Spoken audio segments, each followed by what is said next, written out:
अस्सलाम वालेकुम dear viewers, अजीज तिबा कराम। कुश्ता पारा मकवी बा मुसफ़ा पारा लेना है 20 ग्राम, और आबे बतकल जर्द रंग की जो होती है आबे बतकल जर्द, उसका वो आपने लेनी है 1 पाव। उसका पानी 1 पाव लेना है।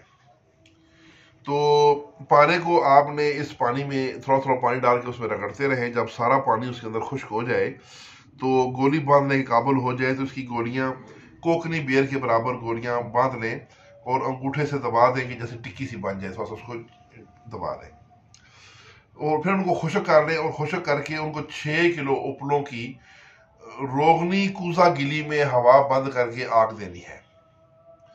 रोगनी जो मट्टी का हांडी है कूजा गिली, उसमें बंद करके 6 किलो उपलों की हवा बंद आग देनी है। जब कुश्ता ठंडा हो जाए तो निकाल लें। सुरमई रंग का कुश्ता बरामद होगा, उसको अच्छे तरीके से खर लें। तैयार है। 2 चावल बलाई में या मक्खन में रख के सुबह निहार मुंह खिलाएं रोजाना। ये एक सन्यासी का अता करदा नुस्खा है, ज़ूफ़ शहवत के लिए नहायत मुफीद है। ये बारहा का तजर्बा शुदा है। बना कर इस्तेमाल करें और दुआ खैर से याद करें। इस दुआ के साथ खुश्क सर्द और सर्द खुश्क मिजाज की ग़िज़ाएँ मरीज़ को तजवीज़ करनी है, तो इंशाल्लाह मज़ीद उसको ये मसला प्रॉब्लम नहीं रहेगा। तो इसके साथ इजाज़त, वस्सलाम।